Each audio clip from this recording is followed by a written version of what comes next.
Welcome back to another technical deep dive here in the debug zone. Today we're tackling a big question and breaking it down with insights from other users.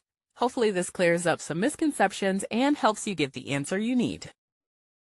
So buckle up, stay a little curious, and let's jump right in.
And that's a wrap. I hope you found the answer you were looking for. If you did, take a second to hit that subscribe button. It really helps out. And let me know in the comments which solution worked best for you.